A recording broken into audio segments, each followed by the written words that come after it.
चलिए इस वीडियो में अब आगे बढ़ते हैं। दोस्तों, शनि के नाम से ही हर व्यक्ति डरने लगता है। शनि की दशा एक बार शुरू हो जाए तो 7.5 साल बाद ही पीछा छोड़ती है। लेकिन हनुमान भक्तों को शनि से डरने की तनिक भी जरूरत नहीं। शनि ने हनुमान को भी डराना चाहा, लेकिन मुंह की खानी पड़ी। आइए जाने कैसे। महान पराक्रमी हनुमान अमर हैं। पवन पुत्र हनुमान रघुकुल के कुमारों के कहने से प्रतिदिन अपनी आत्मकथा का कोई भाग सुनाया करते थे। उन्होंने कहा कि मैं एक बार संध्या समय अपने आराध्य श्री राम का स्मरण करने लगा तो उसी समय ग्रहों में पाप ग्रह मंदगति सूर्य पुत्र शनि देव पधारे। वह अत्यंत कृष्ण वर्ण के भीषणाकार थे। वह अपना सिर प्रायः झुकाए रखते हैं। जिस पर अपनी दृष्टि डालते हैं वह अवश्य नष्ट हो जाता है। शनिदेव हनुमान के बाहुबल और पराक्रम को नहीं जानते थे। हनुमान ने उन्हें लंका में दशग्रीव के बंधन से मुक्त किया था। वह हनुमान जी से विनयपूर्वक किंतु कर्कश स्वर में बोले, हनुमान जी, मैं आपको सावधान करने आया हूँ। त्रेता की बात दूसरी थी, अब कलयुग प्रारंभ हो गया है। भगवान वासुदेव ने जिस क्षण अपनी अवतार लीला का समापन किया उसी क्षण से पृथ्वी पर कली का प्रभुत्व हो गया। यह कलयुग है। इस युग में आपका शरीर दुर्बल और मेरा बहुत बलिष्ठ हो गया है। अब आप पर मेरी 7.5 की दशा प्रभावी हो गई है। मैं आपके शरीर पर आ रहा हूँ। शनिदेव को इस बात का तनिक भी ज्ञान नहीं था कि रघुनाथ के चरणाश्रितों पर काल का प्रभाव नहीं होता। करुणा निधान जिनके हृदय में एक क्षण को भी आ जाते हैं, काल की कला वहां सर्वथा निष्प्रभावी हो जाती है। प्रारब्ध के विधान वहां प्रभुत्वहीन हो जाते हैं। सर्व समर्थ पर ब्रह्मा के सेवकों का नियंत्रण संचालन पोषण प्रभु ही करते हैं। उनके सेवकों की ओर दृष्टि उठाने का साहस कोई सुरसुर करे तो स्वयं अनिष्ट भाजन होता है। शनिदेव के अग्रज यमराज भी प्रभु के भक्त की ओर देखने का साहस नहीं कर पाते। हनुमान जी ने शनिदेव को समझाने का प्रयत्न किया, आप कहीं अन्यत्र जाएं। ग्रहों का प्रभाव पृथ्वी के मरणशील प्राणियों पर ही पड़ता है।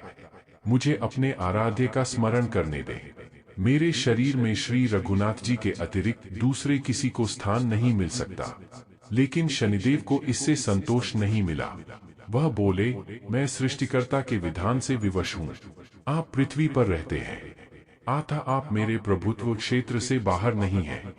पूरे 22.5 वर्ष व्यतीत होने पर 7.5 वर्ष के अंतर से 2.5 वर्ष के लिए मेरा प्रभाव प्राणी पर पड़ता है, किंतु यह गौण प्रभाव है।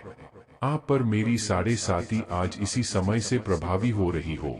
मैं आपके शरीर पर आ रहा हूँ, इसे आप टाल नहीं सकते। फिर हनुमान जी कहते हैं, जब आपको आना ही है तो आइए, अच्छा होता कि आप मुझ वृद्ध को छोड़ ही देते। फिर शनिदेव कहते हैं, कलयुग में पृथ्वी पर देवता या उपदेवता किसी को नहीं रहना चाहिए। सबको अपना आवास सूक्ष्म लोकों में रखना चाहिए। जो पृथ्वी पर रहेगा वह कलयुग के प्रभाव में रहेगा और उसे मेरी पीड़ा भोगनी पड़ेगी। और ग्रहों में मुझे अपने अग्रज यम का कार्य मिला है। मैं मुख्य मारक ग्रह हूँ और मृत्यु के सबसे निकट वृद्ध होते हैं, अतः मैं वृद्धों को कैसे छोड़ सकता हूँ। हनुमान जी पूछते हैं, आप मेरे शरीर पर कहाँ बैठने आ रहे हैं। शनिदेव गर्व से कहते हैं, प्राणी के सिर पर। मैं 2.5 वर्ष प्राणी के सिर पर रहकर उसकी बुद्धि विचलित बनाए रखता हूँ। मध्य के 2.5 वर्ष उसके उदर में स्थित रहकर उसके शरीर को अस्वस्थ बनाता हूँ व अंतिम 2.5 वर्ष पैरों में रहकर उसे भटकाता हूँ। फिर शनिदेव हनुमान जी के मस्तक पर आ बैठे तो हनुमान जी के सिर पर खाज हुई। इसे मिटाने के लिए हनुमान जी ने बड़ा पर्वत उठाकर सिर पर रख लिया। शनिदेव चिल्लाते हैं, यह क्या कर रहे हैं आप। फिर हनुमान जी कहते हैं, जैसे आप सृष्टिकर्ता के विधान से विवश हैं, वैसे मैं भी अपने स्वभाव से विवश हूँ। मेरे मस्तक पर खाज मिटाने की यही उपचार पद्धति है, और आप अपना कार्य करें और मैं अपना कार्य। ऐसा कहते ही हनुमान जी ने दूसरा पर्वत उठाकर सिर पर रख लिया। इस पर शनिदेव कहते हैं, आप इन्हें उतारिए, मैं संधि करने को तैयार हूँ। उनके इतना कहते ही हनुमान जी ने तीसरा पर्वत उठाकर सिर पर रख लिया तो शनिदेव चिल्लाकर कहते हैं, मैं अब आपके समीप नहीं आऊंगा।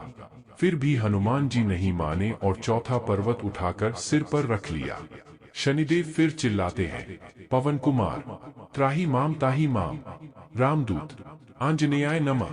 मैं उसको भी पीड़ित नहीं करूंगा जो आपका स्मरण करेगा। मुझे उतर जाने का अवसर दे। हनुमान जी कहते हैं, बहुत शीघ्रता की, अभी तो 5वां पर्वत शिखर बाकी है। और इतने में ही शनि मेरे पैरों में गिर गए और कहा, मैं सदैव आपको दिए वचनों को स्मरण रखूंगा। आघात के उपचार के लिए शनिदेव तेल मांगने लगे। हनुमान जी तेल कहाँ देने वाले थे?